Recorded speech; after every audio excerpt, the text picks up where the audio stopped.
동료리도 없고 정범이도 없고 김웅용 감독이 그렇게 애타게 찾던 선동열, 야구를 토대로 한 영화에서도 그의 전설 같은 이야기들은 심심치 않게 등장하죠. 도대체 얼마나 잘했던 선수이길래 아직까지도 사람들은 그를 기억하고 최고의 투수 중 한 명으로 기억하는 것일까요? 일단 이 한마디로 그의 능력을 평가할 수 있을 것 같은데요. 선동열 하나 있으면 그 팀은 바로 우승 후보다. 선동열은 그만큼 빼어남을 넘어선 역대급 투수로서 그의 수상 기록만 보더라도 왜 원탑 투수였는지 알 수 있습니다. MVP 3회, 골든글러브 6회, 트리플 크라운 4회, 방어율왕 8회, 다승왕 4회 등 그냥 한국 야구에서 나올 수 없는 대부분의 기록은 그가 가지고 있다고 봐도 무방하죠. 그는 만 19세의 나이로 국가대표 야구팀의 부름을 받게 되는데요.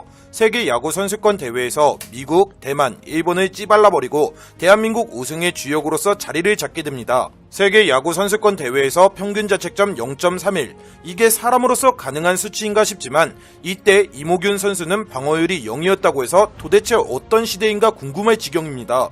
그리고 선동열이 얼마나 뛰어난 선수였는지 확인할 수 있는 대목이 또 있습니다. 1984년 말로만 듣던 제5공화국 시절이죠. 이 50 시절에 LA 다저스로부터 오퍼를 받습니다. 야구 해설가 허구현 씨의 저서에 의하면 선동열을 영입하기 위해서 LA 다저스의 중역들이 실제적으로 움직였으며 구체적인 금액도 이야기를 나눴던 바가 있었다고 하죠. 당시에 LA 다저스로부터 50만 달러의 계약금을 제시받았다고 알려져 있는데요.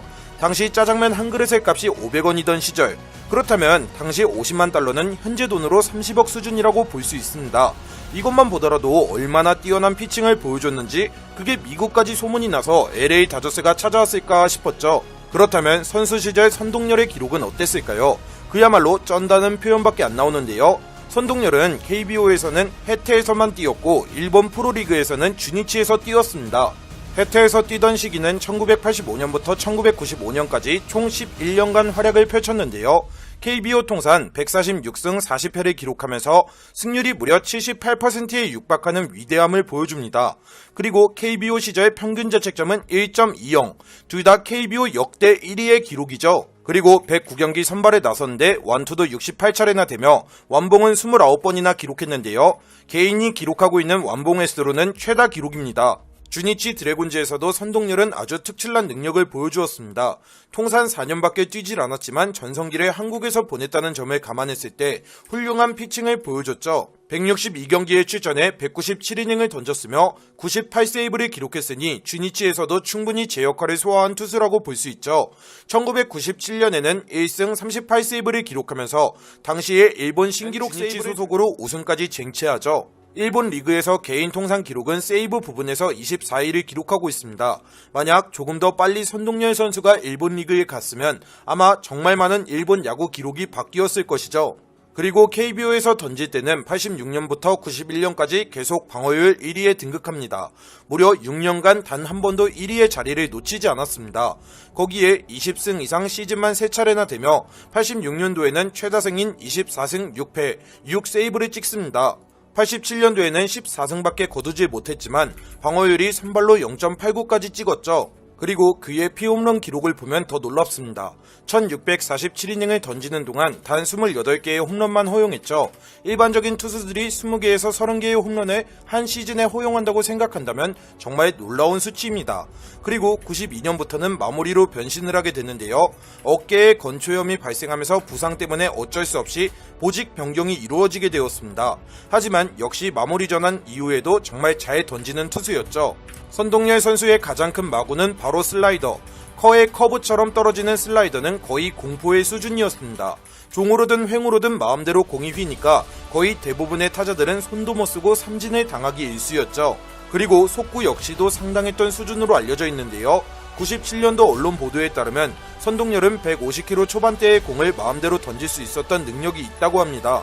그러니 슬라이더와 정말 찰떡궁합인 고속 패스트볼을 겸비했던 것이고 이 조합으로 언터처블급의 피칭을 할 수 있었던 것이죠. 한국의 수많은 레전드들은 선동열에 대해서 이렇게 평가를 했습니다.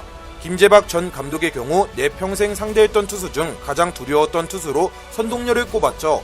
뱀처럼 휘어져 오는 공이 너무 치기 어려웠다고 증언합니다. 또한 이만수 전 감독 역시 선동열에 대해서 아무런 기억이 없다고 했는데요. 오히려 선동열의 공을 한 번도 잘 친 적이 없었기 때문에 기억이 나질 않는다는 것입니다. 엄청난 극찬이죠. 또한 유승환 감독의 경우에는 선동열은 몸쪽으로 던질 필요조차 없는 투수였다면서 바깥쪽에서 휘어들어오는 투구폼이 너무 인상적이라 바깥쪽 공조차 몸쪽처럼 느껴진다고 선동열에 대한 기억을 떠올렸죠. 그리고 최동원 선수와 선동열 선수의 1987년 사직구장에서의 대결은 너무나 유명한데요.